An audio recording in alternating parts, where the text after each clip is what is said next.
आज 26 अगस्त 2026 है। हर हर महादेव। जय श्री गणेश जी महाराज। दिन है पावन पवित्र बुधवार का। आइए श्रवण करते हैं आज सुनी जाने वाली सभी कथाओं का रसवादन, जिसमें सबसे पहले हम सुनेंगे सिद्धि विनायक गणेश जी की कथा, बुधवार गणपति गजानन की कथा, और आज हम 29वां अध्याय सुनेंगे सावन महत्म का। आरंभ करते हैं कथा अनुसार। में एक बहन और उसका भाई रहते थे। बहन का नियम था वह हर रोज की तरह सुबह जल्दी से उठकर घर के काम निपटाती और अपने मायके में जाकर अपने भाई का मुख देखने के बाद भोजन ग्रहण करती। समय बीतने पर बहन की शादी पास के ही गांव में हो गई। शादी के बाद भी बहन ने अपने नियम को नहीं छोड़ा। वह रोज सुबह अपने ससुराल का सारा काम निपटाती और मायके चली जाती। जिस रास्ते से वह जाती वहां घनी झाड़ियां और कटीले रास्तों के बीच एक पेड़ के नीचे सिद्धि विनायक गणेश जी की मूर्ति विराजमान थी। बहन रोज उस मूर्ति के आगे हाथ जोड़ती और प्रार्थना करती, हे गणेश जी महाराज, मेरे जैसा अमर सुहाग और मेरे जैसा अमर मायका पीहर सबको देना। इसके बाद आगे बढ़ जाती। घने कांटों के कारण उसके पैरों में कांटे चुभ जाते और खून निकलने लगता। एक दिन जब वह मायके पहुंची, भाई के पास बैठी तो उसकी भाभी की नजर उसके लहलुहान पैरों पर पड़ी। भाभी ने पूछा, नंदरानी, आपके पैरों में यह क्या हुआ? बहन ने सहजता से कह दिया, भाभी, रास्ते की घनी झाड़ियां और कांटों की वजह से मेरे पैर में कांटे चुभ जाते हैं। यह सुनकर भाभी ने अपने पति से कहा कि आप अपनी बहन के आने जाने का रास्ता साफ करवा दीजिए ना। भाई अपनी बहन से बहुत प्रेम करता था, इसलिए उसने तुरंत कुल्हाड़ी उठाई और जंगल की सारी कटीली झाड़ियों को काट दिया। लेकिन रास्ता साफ करने के चक्कर में उसने अनजाने में भगवान गणेश जी की मूर्ति अपने स्थान से हटा दी और इधर उधर फेंक दी। भगवान गणेश जी इस बात से रुष्ट हो गए और उन्होंने भाई के प्राण हर लिए। गांव के लोग जब भाई के पार्थिव शरीर को ले जाने लगे तो भाभी रोते हुए बोली, थोड़ी देर रुक जाओ, मेरी नंद अपने भाई का मुख देखने के लिए रोज आती है और कुछ खाती पीती नहीं है, उसे आने दो। इधर बहन जब रास्ते से गुजरी तो उसने देखा कि रास्ता साफ है। सिद्धि विनायक गणेश जी की मूर्ति अपनी जगह से हटकर कहीं दूर पड़ी हुई है। उसने गणेश जी महाराज को तुरंत ही उठाया, वापस सही जगह पर स्थान दिया, प्रणाम किया, भूल चूक के लिए क्षमा मांगी और कहा कि हे सिद्धि विनायक गणेश जी महाराज, जैसा मेरा अमर सुहाग है और मेरे जैसा अमर पीहर आज सबको देना। तब गणेश जी महाराज सोचने लगे, यह रोज मुझसे अमर पीहर मांगती हो और आज इसका भाई नहीं रहा, अगर मैंने इसकी नहीं सुनी तो हमें कौन पूजेगा। गणेश जी ने तुरंत आकाशवाणी की और बोले, हे पुत्री, सुन, तू इस खेजड़ी की 7 पत्तियां तोड़ ले और इन्हें कच्चे दूध में घोलकर अपने भाई के शरीर पर छिटक देना, वह जीवित हो जाएगा। बहन ने जैसा सुना वैसा ही किया। वह पत्तियां तोड़कर मायके दौड़ पड़ी। उसने देखा भाई की देह रखी हुई है, सब रो रहे हैं। उसने तुरंत कच्चे दूध में खेजड़ी की पत्तियां घोली और भाई पर छिटक दी। चमत्कार हुआ, भाई तुरंत उठकर बैठ गया और बोला, मुझे तो बहुत गहरी नींद आई है। तब बहन ने कहा, ऐसी नींद किसी दुश्मन को भी ना आए। इसके बाद उसने सबको भगवान गणेश जी की कृपा के बारे में बताया। भाई भाभी ने गणेश जी से क्षमा मांगी और बड़े धूमधाम से उनकी पूजा अर्चना की। हे गणेश जी महाराज, हे सिद्धि विनायक गणेश जी, जैसे आपने उस बहन को अमर सुहाग अमर पीहर भाई का जीवन दिया, वैसे ही इस कहानी को कहने, सुनने और हुंकारा भरने वाले सभी भक्तों को अमर सुहाग और अमर पीहर देना। प्रेम से बोलिए सिद्धि विनायक गणेश जी की जय हो। सावन मास का पवित्र महीना चल रहा था। चारों तरफ हरियाली थी। शिव मंदिरों में हर हर महादेव की गूंज थी। इसी गांव में माधव नाम का एक सीधा साधा बालक अपनी माँ के साथ रहता था। माधव स्वभाव से बहुत समझदार और शांत था। श्रावण माह के बुधवार की सुबह माँ ने माधव से कहा, बेटा, सावन का हर दिन शिव जी का है, लेकिन बुधवार का दिन विघ्नहर्ता और रिद्धि सिद्धि के दाता भगवान गणेश जी का है। बुद्धिमत्ता के कारण बुद्धदेव की पूजा आज के दिन विशेष की जाती है। आज के दिन जो भी सच्चे मन से हरि दुर्वा और मोदक चढ़ाकर बुद्धि और सद्बुद्धि की प्रार्थना करता है, उसके जीवन में सारे संकट दूर हो जाते हैं। उसी दिन गांव में 2 भाइयों के बीच खेत की सीमा को लेकर बहुत ही विवाद हो रहा था। बात इतनी बढ़ गई थी कि पूरे गांव में अशांति फैल गई। कोई भी फैसला नहीं कर पा रहा था और गांव के सभी लोग आपस में ही लड़ने लगे। माधव ने माँ की बात सुनकर पास के शिव गणेश मंदिर में जाने का फैसला किया। उसने नदी किनारे से ताजी ताजी दुर्वा घास चुनी और गणेश जी के चरणों में अपना नाम गोत्र करते हुए समर्पित कर दी और कहा, हे विघ्नहर्ता, सावन का यह पावन पवित्र बुधवार है। आज हमारे गांव में यह झगड़ा समाप्त कर कर सबको सद्बुद्धि दे दो। पूजा के बाद माधव उस जगह पहुंचा जहां विवाद हो रहा था।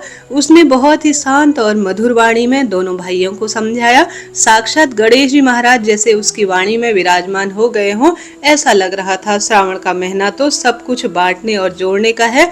अगर आप जमीन के एक छोटे टुकड़े के लिए आपस में लड़ेंगे तो भगवान गणेश जी का आशीर्वाद कैसे मिलेगा? जमीन तो यहीं की रही रह जानी है, लेकिन भाइयों का प्रेम जो है चला जाएगा। माधव के इस निश्चल और बुद्धिमान पूर्ण बात को दोनों भाइयों के झगड़े पर गहरा असर हुआ। उन्हें अपनी गलती का एहसास हुआ और उन्होंने गले मिलकर झगड़ा खत्म करने का प्रयत्न किया। गांव वाले अचानक हैरान हो गए कि एक छोटे बालक ने सावन के बुधवार को कितनी बड़ी समस्या को चुटकी में सुलझा दिया। मानो ऐसा लग रहा था गणपति गजानन ही साक्षात प्रकट हो रहे हों। सबने यही मान लिया था कि सावन के बुधवार को सच्चे दिल से अगर गणेश जी महाराज की पूजा की जाए, श्रेष्ठ जो है उनका ध्यान किया जाए, तो माधव जैसी तीक्ष्ण बुद्धि और मधुर वाणी का वरदान मिलता है।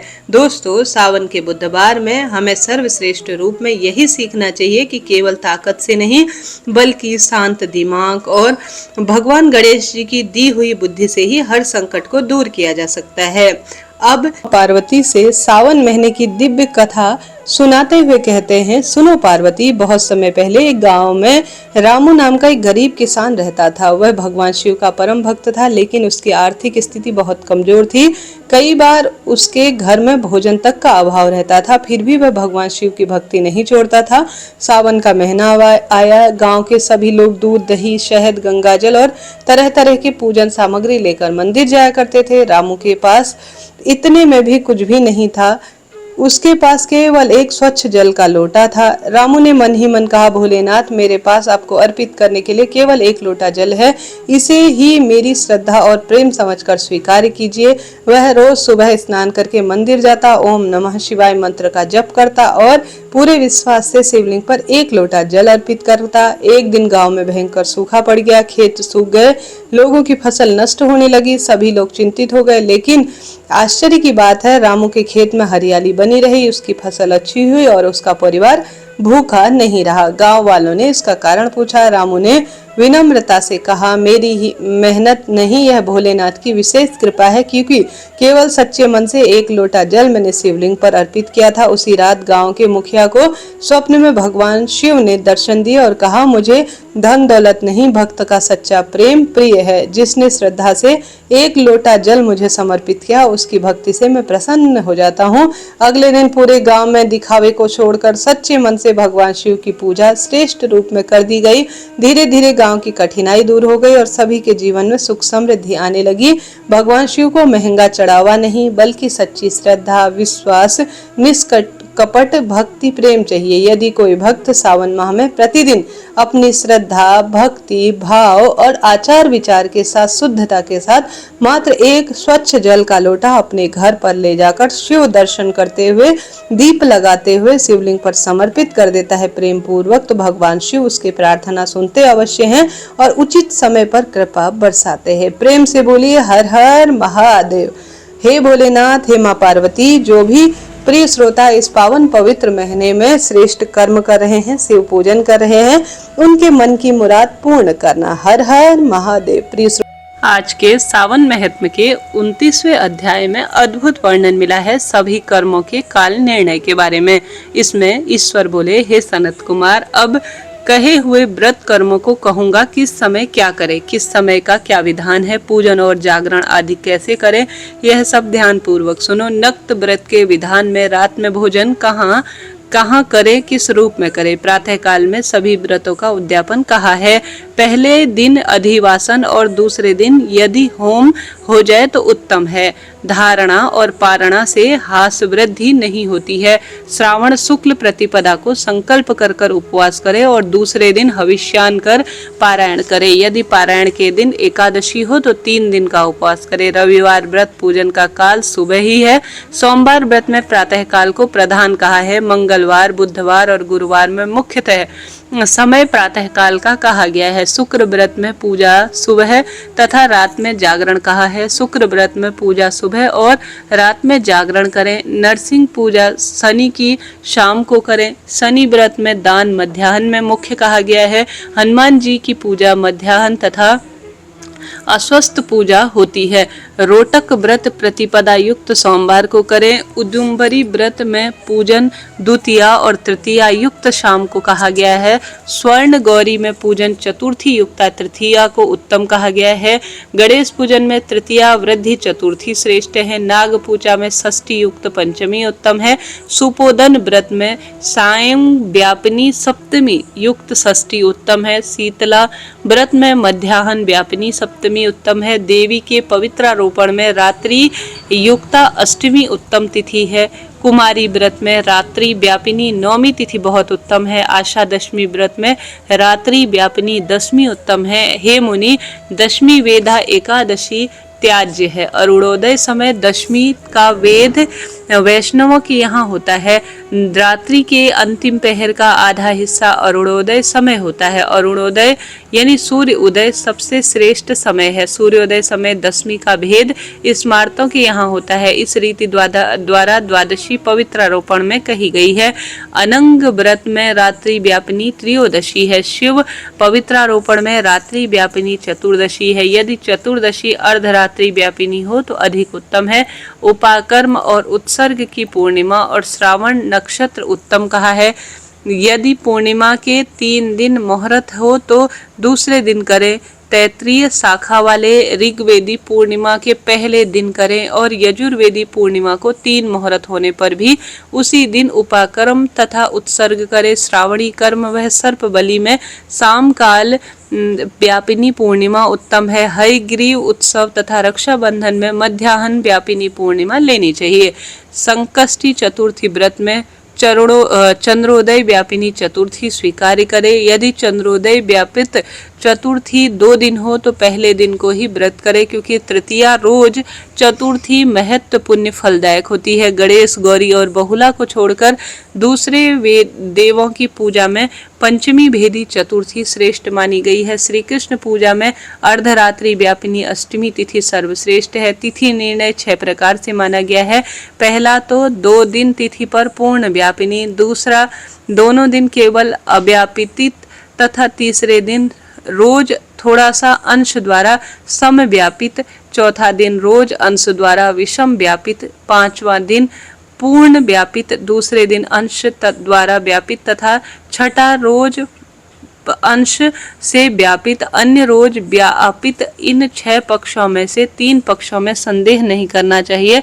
आप उसे सुनो। अंश द्वारा विषम व्यापित से अधिक अव्यापित श्रेष्ठ होती है। एक रोज जो पूर्ण तिथि है वही अन्य रोज अपूर्णा कहलाती है। एक रोज व्यापित और दूसरे दिन अंश व्यापित हो तो अंश व्यापित श्रेणी श्रेष्ठ होती है। अंश व्याप्त जब पूर्ण तथा सम हो तो संशय हो जाता है। अतः यहाँ युग्म वाक्य या वार, नक्षत्र योग, बल या दोनों प्रधान योग या प्राण योग के भेद से निर्णय करें। जन्माष्टमी व्रत में संदेह होने पर अष्टमी के अंत में पारण करें।